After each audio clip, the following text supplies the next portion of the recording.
Good morning. We are here for Park Ave Conversations in our morning meditation.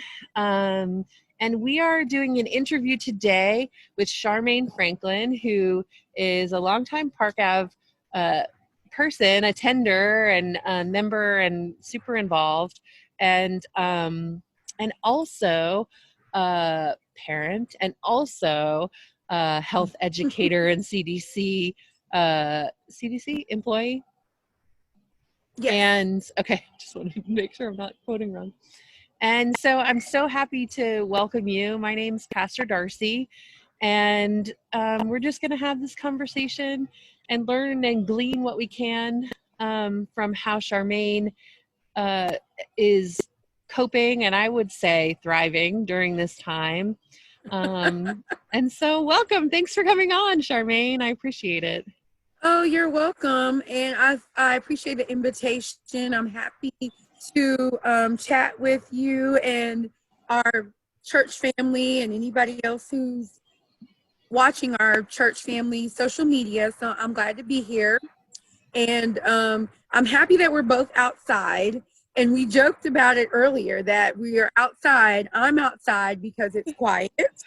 Yep. And it's peaceful, and there's some good scenery out here. Mm-hmm. I enjoy being outside, and this is something that I've tried to keep going during this time of social distancing and quarantine, is some normalcy, and being outside is one of those things that I absolutely love. It doesn't matter what season. If it's really hot, it's not my favorite. I try to get an early start. But if it's really cold, I bundle up and I still go outside. So I'm really happy to do this in a place that is comfort for me, that brings me joy. And I'm just sitting on our deck right now. And I think it's important to have some normalcy. That's really hard during this time. And we're all wanting to go back to how things were. But I think it's safe to say that is not going to happen. And it's not advised to happen. It's not safe or healthy. Even as we watch from afar how China is reopening and how they reopened and then had cases again. So we've got to move slowly and figure out how to navigate during this time. So outside is something normal for my family. And so we are still doing that. But also it's 9:19 right now. And normally our day starts at about 6. If we were going to school, we'd start the day at 6 and head to the bus stop about 6:50, and then probably not get back home until about 6:30 in the evening.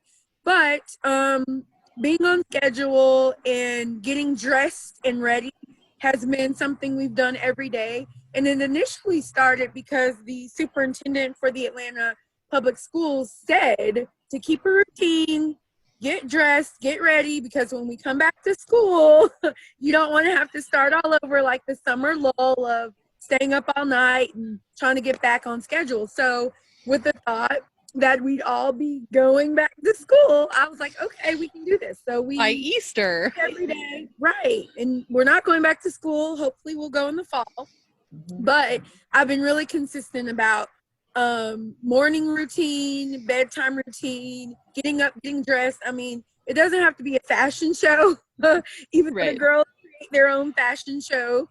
They are but fashionable. You do need to get out of your PJs. That's important. Get out of your PJs and put on t-shirt, shorts, t-shirt, leggings. I don't care, but get up, get dressed. And they have Zoom meetings every day with their teachers and classmates. So get up, get dressed, and they are usually up by 8 and dressed and having breakfast by 8:30 so that they can be prepared for their morning at 9. I am getting up earlier than I'd like to. I'm getting up at 5 so that I can have some time, quiet time out here in the dark on the deck, or just quiet time. And also to log into work a little bit earlier, so that if I have to log off, to give them some hands-on assistance with their assignments or prepare lunch or whatever the case may be, I'm not having to say, oh, I'll have to, use an hour of vacation or whatever, because I'm just kind of starting my day a little bit earlier. That's so smart. I mean, it's really smart. For us here, we stay on a schedule too. I'm probably the worst at it, but thankfully our little one is young enough that he still gets up, at 7:30. Really early, I bet. Yeah, he gets up. He's getting up a little later, 7:30. So, and I've been this morning getting up at 8:15 was probably like me trying to get back on schedule. And we used to get up at 6, just like you. So I need to be, I'm hearing these directions and advice and saying, it's true. I need to stay on a schedule in order to be able to continue functioning, and me, I'm not all about like we are what we produce, and so how do we integrate a new way of being, that being up early is good for me, is good for the world, and man, being a working mom, doing educating as well at home, that's no joke. And so how have things been talk a little bit about if you want to, your role at church, at work, and how that has been impacted, let's say, in this. Sure. I know because you do health educating, I'm sure it's been a lot. Yeah, so I'm unofficially speaking about work, Right. not like speaking on behalf of the agency at all. But in my division of the CDC, I work on employee well-being, safety, and health, and co-manage a program that basically works on initiatives, programs, resources that are aimed at improving overall workplace health, safety, and well-being for the employees. So this has been ramped up immensely, and work has been super busy because we are trying to push out all of these resources to help people deal during this time. And so whether we have virtual Zoom fitness classes every day, like 3 classes a day, so about 14 classes each week of Zoom classes, and somebody and on you instruct those videos? I'm just kidding. No, absolutely not. You would not want me to. You would not want me to. Me either. But actually, I could sign up Eva. She's been, if I don't get my steps in at the end of our walks for the day, she will turn on some old school music and she'll get to it, and she's like, raise your arms, lift those legs, come on, push through. And I'm like, you're a drill sergeant and I don't want you to be my trainer anymore. But to your amazing. original question, work has been really busy because we're trying to make sure that employees have what they need. And sometimes it's not a safe space, so to speak, to ask and say, well, I'm overwhelmed, or I might be depressed, or I didn't have anxiety now, but it seems like I do. Where do I go for help? So just making sure people realize that whether it's employee assistance programs, your private insurance agency, things like suicide prevention hotline, free meditation videos and mindfulness types of practices that you can be doing, eating well. I know a lot of people are like, it's the quarantine 15. Okay, now it's the quarantine 20. Like, how to eat better. Right. And we actually had this has to balance out. This. Oh, you did? Well, you know what's so funny is someone said, well, what if the healthy food is not available? What if fresh produce isn't available at your store? It's all gone. And so we talked about, how to work your way around that. If you're getting canned goods, canned vegetables, not to get fruit, not to get the ones with the syrup, or if you have to get those, rinse it off before you eat it to try to, get rid of some of that sugar and packaging or whatever. So moving, a lot of people have literally stayed in their home this entire I don't even know if we're on 6 weeks, 7 weeks, 8 weeks. I don't even know. I know. I'm trying to not count. I know. Try not to count. I said the count the other week to church, to folks at church, and they were like, "No!" So I was like, "Okay, well, not counting." I'm just trying to make it through each day. That's what I tell myself, is just get through this day. So for people who, haven't been leaving the house, what can you do at home to stay active? If you feel okay walking in your neighborhood and walking on your street, to do that. If it needs to be at a less populated time, do that, So just trying to talk to people. If you have a compromised system, or you're in a higher category of health risk, which I am, what to do with you need a mask, get the masks, and how to get them, how to wash them, prepare, taking them off, washing your hands before you take it off, washing the mask. If you've made one out of a t-shirt or a cloth, making sure you wash it, or having multiple ones, because I'm sure you all have heard, the mask is to protect other people, not really you. It's to protect other people. If you're asymptomatic and walking around with coronavirus and you have no clue, breathing, coughing, sneezing, or whatever, it's protection for the people around you. So you don't need to wear it in the car. You don't need to wear it in the house. And another little tip for people, if you don't know this by now, because I know initially we were saying everyone doesn't need one. You only need one if you're in a higher risk category. Of course, you've seen that information evolve to everyone needs one. So a neat thing you can do, and I should have brought my mask out here to show you, is fold up a tissue and put it in your mask right across your bridge before you put it on. And so that tissue keeps your glasses from fogging up. A great tip. Clutch. I know. That's amazing. That's why I'm always like pulling mine down, because my glasses are fogging. Exactly. Oh, you're a genius. Another thing is, I saw this in the grocery store this morning, and I see it all the time. People who do not have their mouth and their nose covered. You need both covered. You need both. It's ridiculous that you see someone with it pulled down. I mean, you may pull it down to answer a question, but there are people just roaming around, and I'm like, you're defeating the purpose of the mask, because your nose and your mouth are not both covered. So that's important to remember. But the one thing I really wanted to remind people is to wash it. If you, like, I'm overloaded with laundry, you're like, oh my gosh, yeah.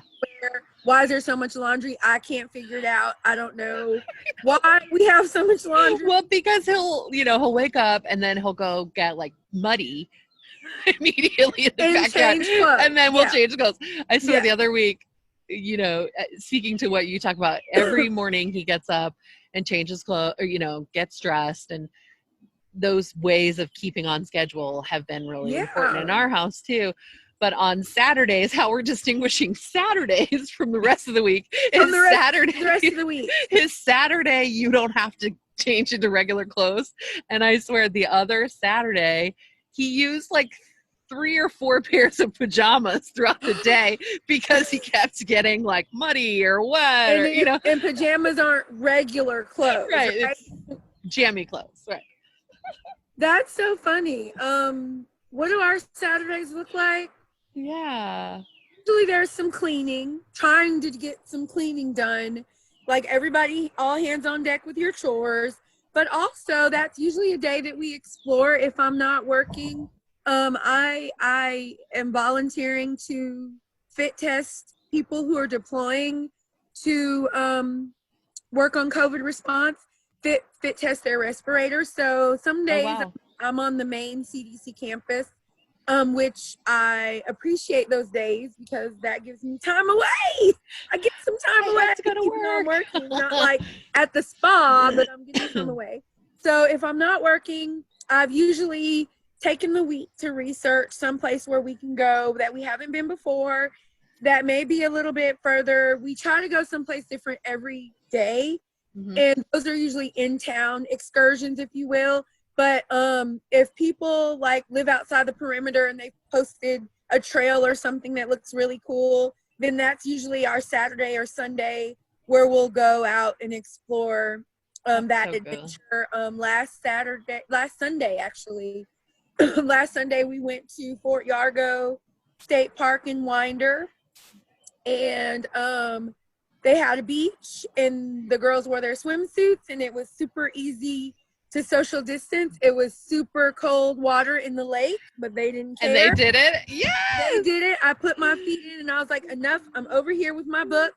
But we also explored a farm that day in Lithonia, a Facebook group that I'm in. The guy owns the property. It's not like a public farm, and he opened it up for the weekend. And I was like, gosh, you know, we have to do both of these things. How can we squeeze them in? And so we went to the farm first, and then we headed to the lake, and it was great. They had a good time, and we saw two things that day we had never done before. And so usually our weekends are me saying, get your chores done so we can get on the road. That's cool. Traffic has become a problem now that Georgia's opening back up. We've gotten into a little bit of traffic, but that's usually our Saturday or Sunday, is finding some place to go that we haven't been before. That's so good. I mean, so part of the reason why we're focusing on talking to people and talking about how they're coping well is that this month, I'm sure you're well aware, is Mental Health Awareness Month. So yeah, these tips are clutch. I mean, making sure for me that I'm on a regular schedule and my sleep isn't getting out of whack, that can really impact my own, mental health. And yeah, I think that's so good. That's so needed to stay I want to active. bring it back to the sleep part. That's super important because the sleep impacts your mental health, and it impacts your weight. It impacts your level of energy. And so getting enough sleep and also preparing for sleep is important as well. Like not watching the news or all over social media.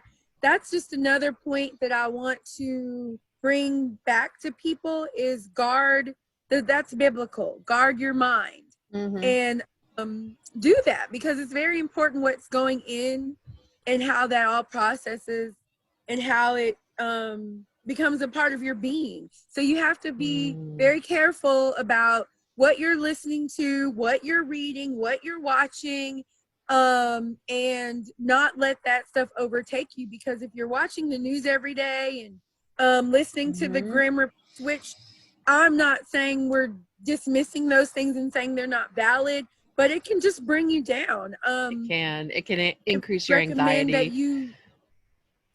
you take small pieces of info and then move on. You know, if there's someone whose Facebook or Instagram or Twitter is just full of things that make you angry, and they're like, free us and let's protest to open the state, and that sets you, stop looking at it, block it, unfriend, don't follow them or scroll past them, because you already know what the content's going to be. So you're talking about your sleep, definitely guard all that. I don't know if you need to watch something funny, some junk, color, I don't know. But before you go to bed, don't let the 10 o'clock or 11 o'clock news be the last thing you saw. Read your Bible. Take the scriptures about peace and love and joy and gratitude. That brings me to another thing. I want to make sure that we're all thinking of a piece of gratitude each day, a piece of joy each day. Yes. Whatever that looks like for you. For me, it looks like getting outside. That is super important to me. Super, super important.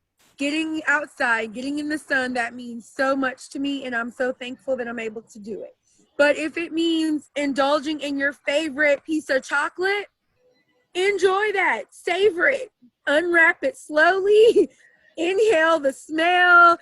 Take each bite and enjoy it. If it is binge watching, your favorite trash TV, look forward to that and say, you know what? I'm logging off my computer at whatever time. Dinner is whatever time. Kids are going to bed at whatever time. And for an hour, I'm going to watch Seinfeld, or I'm going to watch A Different World. I'm going to enjoy. Say what your real one is. My real show that I watch? Yes, please. Order. It's Law and Order. Law and SVU. Order. Okay. Look, talk about your stress levels and what you put into your brain, but that's my absolute favorite show. Oh, I love that. Mine was Criminal Minds, and I watched all of it. See? And when Oh, there's a sad. marathon of those shows, you cannot stop me. My mom's like, you've seen all of these. Even the girls will say, we've seen this one before. And I'm like, first of all, you're not even supposed to be watching it. And how do you know? And they're like, because da-da-da-da-da-da is going to happen. I'm like, oh my gosh. Don't tell me. So whatever brings you joy, you know, a dance party, pulling out your old photo album, calling up a friend that you would normally see, whatever. We live in East Atlanta, and we were walking around Brownwood Park yesterday, and we saw a couple of picnics. Saw a couple of picnics of people. We saw some foldable chairs of people spread out and talking. They had their look like wine and their snacks. They were meeting up. So I know that people have been very critical during this time about those types of things. Yeah. You do what works for your family. You do what works for your sanity. If meeting a friend and going for a walk is what you want to do and your friend is open to that, put on your mask, go for a walk. Enjoy it. Right. I just think that that's one thing that I have felt. If anyone follows me on social media, you see I usually post wherever we've been and whatever we're doing. Yeah. It's inspiring. The girls, Eva already knew how to ride a bike. The other two were still on training wheels. So since this time, everyone's off the training wheels. So every day is, can we go ride bikes? And some days I'm like, yes. Some days I'm like, no. But there are three moms that I'm friends with in Emmy's little second grade class. And I texted them and I was like, look, we're off training wheels. Yay. Yeah. And one of the moms wrote back, stay home. Oh. Yeah. And I thought, mind your business and mind your family and what your family needs to do. And I was so not the time for that to say stay home because it was like you were sharing a joyful thing. Exactly. And that really got under my skin. So people have been really judgy about what other people are doing, and I say the biggest thing you can do is mind your business, mind your health, and mind your family. If your next door neighbor is posing a threat and having a big old party, then you can call the 311 number that Mayor Bottoms has for you to report such things because, you know, they're your next door neighbor and you're concerned because there are 100 people over there. You can do that. Right. But the biggest thing you can do is protect yourself. You know, if you feel that that's a threat, then you stay inside and spray the Lysol in the air. I don't know. Right. Create a cloud around you. If you can find some Lysol. Okay, so that is my question. My family is from Massachusetts, and so we talk all the time, and they are sort of a couple weeks ahead of us in this process. They were, you know, closed down before us and continue to be closed down because of the governor's safer choices, let's say, than our governor.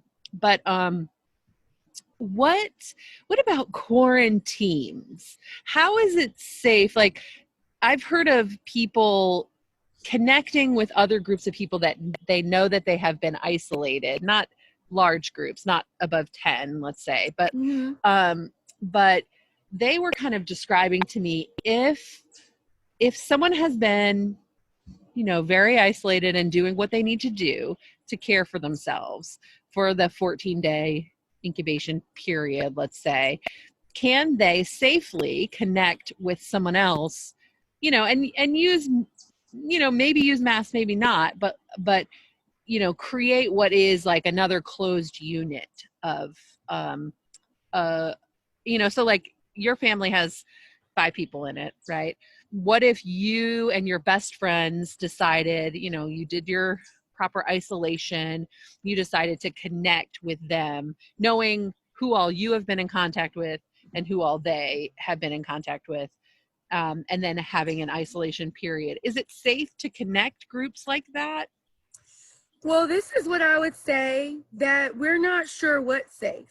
Right. And that's an honest question because of the folks that are asymptomatic. Exactly. So yeah. while you may have been isolated, you could still be carrying it and have no symptoms and no clue. And I'll give you a perfect example. My husband's an essential worker at Emory Midtown Hospital, and worked a floor that had 19 positive people, no symptoms. Wow. So when he came home and said, hey, well, he called and said, hey, we're all getting tests because we were exposed. And I was like, what? Like, what? And then I'm like, it's already a risk for you going to work every day and coming home. You're telling me you're around all of these colleagues that, you know, were positive and didn't have any symptoms. And asymptomatic. So, wow. Yeah. So I would say it's never really safe. Gather up, you should still wear your masks. You should practice your distancing. Like I would personally, because we've been going out every day somewhere. I would say we've been doing this since like March something, and it's now the whole month of April. So let's just say we've been doing this 50 days. I would say we've been somewhere every day, and out of all of those times, we've probably found it difficult to get away from people like 3 or 4 times. And That's great. If you want to, we've even been on the Beltline. But I will tell you that the Beltline is not just Virginia Highlands. Right. Exactly. If you go to the West End, if you go to Southwest Atlanta, the girls were riding their bikes free, and I even took the dog off the leash and let her run around, and they heard no one. It was amazing. Anyway, back to the point of, I still think you need to be careful because we don't know. There are not enough tests, first of all, even though they're opening up all these testing sites. And what about the false negatives? There was a problem with false negatives. Exactly. And actually, I had a colleague die Sunday. Oh, I'm so sorry. Thank you. I appreciate that. He had pneumonia. They suspect some sepsis had set in, but he had 4 COVID tests that came back negative. What? Now, no one's asked. Like, I'm not close to his family to say, well, was it COVID or not? But the question still becomes, he declined so quickly and took those 4 tests. Like, what else could kill someone that quickly with medical treatment? And it's still a mystery. So I would say you need to be careful. Yeah, you're right. Just don't know. And I would not offer or hang out with anybody. Like, I would not say, like, people have said, oh, can the girls do this, or oh, blah blah blah, and I'm like, no. Or where are you going next? We want to go. I'm like, no, you can't go. Oh, like, you can go. You can read about it on the Facebook feed. This is what time we're going, but you can't go with us because we've just been out and about and we don't have symptoms.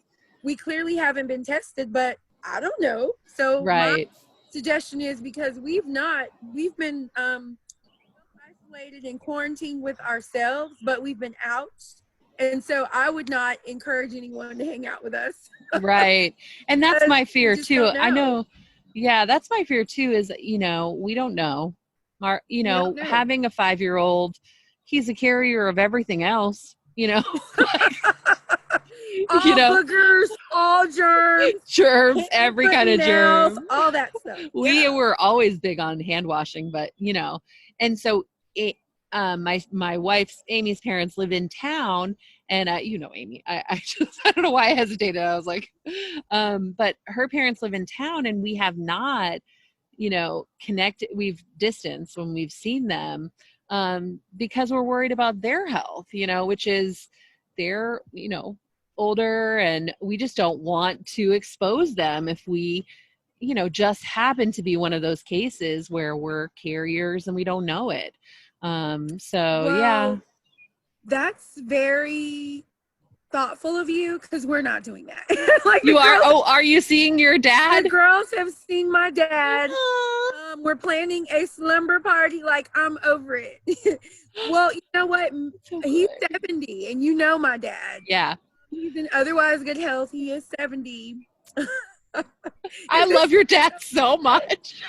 It sounds so bad, but I'm like, I can't take it. Like, I need a break. So they're Right. going to hang out with him, and he's fine with it. Before this all started, we did take a quick trip to Arkansas to visit my family, and my mom is 68 or 67. Her birthday's in a couple weeks, and she has underlying health conditions. But we visited with her before all this kind of started, and we've been joking back and forth about, you need to come visit us. When are you going to come visit us? Come hang out with us. And you're not doing anything. You should just hop in the car and come. And she keeps saying, I thought Georgia was closed. What happens when you get to cross the border? Will they let you? I'm like, I don't know. Just get in the car and try and come. Joke about it. But it is something that people have taken a different approach, like you, where you're like, oh, we don't want to put them at risk, so we're not visiting with them. Me, I'm like, my dad is all over the place. So I'm like, okay, you can hang out with you. Like, he lives alone. And so he's not exposed to anyone else. And he works at the Y. The Y is closed. So I'm like, well, you're going to go hang out with Papa. We have seen my mother-in-law a couple of times as well. From a distance, we've taken her food and supplies and things like that. She lives alone. So we visited with her. They're not hanging out with her because she doesn't offer that. She's like, they nothing. will hang out with my dad. As a matter of fact, he went to the car wash the other day, and he was like, well, I'm gonna see if they want to go get donuts. And I was like, feel free. That little hour of donuts and car washing will be a great quiet time for me, so feel free. So we've been around my dad, we've been around my mother-in-law, we've been around my mom, but that's it. Well, and that's good to hear. You know, they're very, very healthy. My dad, my parents who live in Florida, has been going through radiation.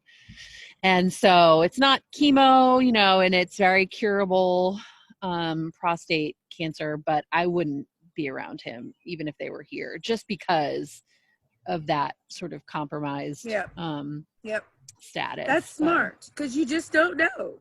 Yeah. We just don't. To be honest, there are just so many unknowns.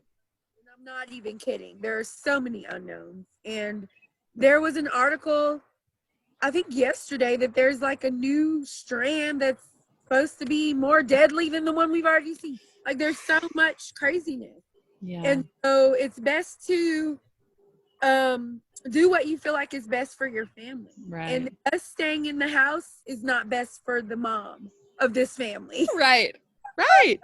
You have to, you know what it is to care for yourself. You know, and I think mental health awareness, whether you have a diagnosis or not, in this time period, you know, anxiety is up. The world is, we're in a shift of normal. And yeah, you know how I feel about it. I'm like, let's never go back to what was normal, because what was, you know, it was normal for, you know, and that still continues, but it was normal for police brutality to be rampant. You know, it was normal for, and still is normal for, you know, people, marginalized folks and people at lower socioeconomic status to get less care and be, you know, and be looked over, you know, in our economy. So what is the new, more just, new, you know, bending that arc toward justice? What could be the new way and the new things we can learn from this, you know, when we make it through? And I think we will make it through, you know. Well, that's sort of my personal approach to our family, is what is the new normal for us. So what is that? What does it look like, and what are we doing? So if it means I get up a little bit earlier to get done what I need to do, if it means we go places we haven't been before and looking for, hidden places with fewer people, whereas we may just go to Mason Mill all the time. They love Mason Mill. Just whatever. They see other kids on the playground and they say, why can't we get on? I'm like, you're not supposed to be on the playground. Mm-hmm. The playground's roped off, or even if it's not roped off, you're not supposed to be on there. So we're not getting on the ground. We've got other things. We've got chalk, we've got hula hoops, we've got bikes, we've got slip and slide in the backyard. Like, the why, I'm gonna miss the pool. I'm like, are they opening? Are they not opening? Oh, yes. We gotta get a little kiddie pool for y'all to get in. We gotta do something. Like, what does this look like moving forward? Even school, no clue. Just no clue with 20 plus students in the class, plus the teacher. We don't know what all these kids have been doing all of this time, and who they've been around, and what that's looked like. So you definitely want to figure out how to enjoy the things you like to enjoy in a new way, whether it's movies. I don't know if y'all know, the drive-in is back open. Oh. So drive-in, if you've never been, I mean, the movies are late because, it has to be dark. Right. But that's still a way to enjoy a movie, even though some of them are being released, on demand or online. Set up a little scene with your popcorn, your movie snacks, blankets, or chairs, and make a little area in your, living room. But you've got to definitely figure out, you can't just sit here and say, well, the gym is closed, I guess I'll gain 100 pounds. No, you got to figure out. Right. If you walk, if you find somebody online to subscribe to and do their workouts, we've got to figure out how to keep living, even though we are not able to live how we're accustomed. These freedoms of going out and about, to the store anytime you want. I'm a late night person, so I'm used to going to Kroger at midnight. I'm used to going to Target at 11, and I'm like, crap, I gotta hurry up, and we gotta get home from our walk, and everybody has to shower, and I need to run back out to the store before it closes. So we've got to figure out what to do that still brings us joy every day, something that brings us joy. Remember something to be grateful for, whether it's health. The fact, if you have food and groceries and you're not in need, those things, the ability to say, well, I can go outside and enjoy my deck or my patio, take some deep breaths, enjoy the sun, listen to the birds and God's creation. Back to the simple things. Simple things, because we cannot do what we were doing, and it doesn't look like we're ever going to be able to do what we were doing. I wanted to show you guys a picture that we saw on our excursions in East Atlanta yesterday around the village, and just remind you, it's probably backwards. Is it backwards? Oh, no, it's yes, I love that mural. Always breathe. Like, just remind yourself, when it gets tough, take some deep breaths, check out if you need to, before you yell at your kids, or if you've already yelled. Right. Take a moment, go in the bathroom, cry if you need to, take some deep breaths, but there's no escaping this world right now. So how do we deal? Yes. Help, like if you need additional help, if you need those things, contact your insurance provider, your healthcare provider, some, mental health resources with toll-free hotlines that can help you if you feel like you're navigating and you're feeling dangerous or really, really upset or like unable to deal. We all have our days when we want to throw in the towel, but if you're feeling like it's a little bit more difficult for you, then don't hesitate to reach out. Please reach out, because there are resources available, and we want to see all of our faces when we get back to our building. and we want to see how, we want to hear your testimony about how God has blessed your life during this time of pause. We're all in pause. So what does God want you to gain from this time of isolation and less busyness and chaos? What does he want you to gain from this experience? What does it mean for your family? We've never spent this much time together. We're together, but we're on the go. But like spending time together is not something that I would say our time was. It was busy, cheer practice, soccer game, cheer competition, you know, but us in the moment together is enjoyable sometimes. Sometimes, but what can you gain from this time? And what can you lose? Like who are the people and the things that you needed to lose and you don't need to go back to, folks that you haven't seen or talked to, habits, things that you were doing that you're not able to do? Did you realize now that, hey, I didn't need to hang out with them. I didn't need to go to the Cheers bar every Tuesday. I'm fine without doing that now. And when we open up safely, remember what you've been doing, so that if there are people or things that you weren't spending time with or spending time doing and they weren't serving you, this is a great time to keep those things at bay and say, I don't need to do X, Y, and Z anymore, or I don't need to talk to said person anymore. I realized that during this time of isolation that wasn't serving me. So just think about what your testimony is going to be and all the glory that's going to come out of this, even though we can't see it right now. It's coming. I'm telling you, it's coming. Well, thank you, Charmaine. You are an inspiration in so many ways. Thank you. I don't want to make you late for your next thing. I see the time. Late is taking on a whole new meaning to me. I know, right? How can you be late to rolling out of bed? Right. I mean, I don't know. But I don't want to keep you too long. Thank you. Thanks for taking the time to talk. And you're such a joy to connect with, and such a spirit of faithfulness and service. And I'm just so grateful for you. Thank you, Pastor Darcy and everyone at Park Ave. And I will see you guys Sunday. Yay! Awesome. Well, bye-bye. Feel free to jump off. I know you need to get to your meeting. I'm going to do a little meditation here at the end. Okay. Bye-bye. Bye. Love you. You too. Oh, what a great conversation.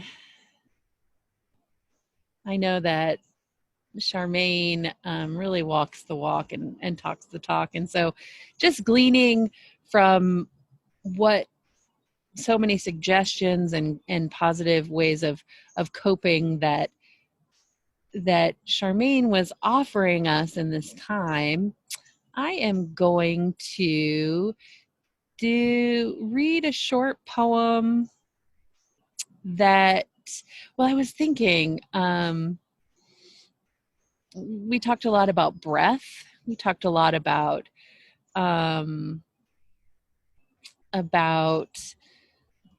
gratitude. So maybe, I'm doing a little search right now as we're on here. Maybe we'll do this short poem called A Gift. And I decided on this poem just because of the last line. So listen in for the last line that says, "Today is a gift, and I am ready to receive you." A Gift by Catherine Starbuck. Who is that creature, and who does he want? Me, I trust. I do not attempt to call out his name for fear he will tread on me. What do you believe? He asks. Then we all want to be alone, I reply, except when we do not. That the world was open to my sorrow and ate most of it. That today is a gift, and I am ready to receive you. Let me offer a short prayer, and then we'll end this offering this morning. So glad if you're watching this and you got something out of it. Join me in prayer. Creator God, who stirs the wind and makes the birds chirp. Thank you for this time and this day. May we recognize your presence in the moment and recognize that we must love ourselves in order to love others. God, give us the strength to care for ourselves in this difficult time, the strength to remain faithful to our own schedules, sometimes faithful in the moments when we feel like so much has changed and we feel unsteady. Let us lean into this change and take care of ourselves in the moment, God. We pray this. Amen. Thank you so much for joining us.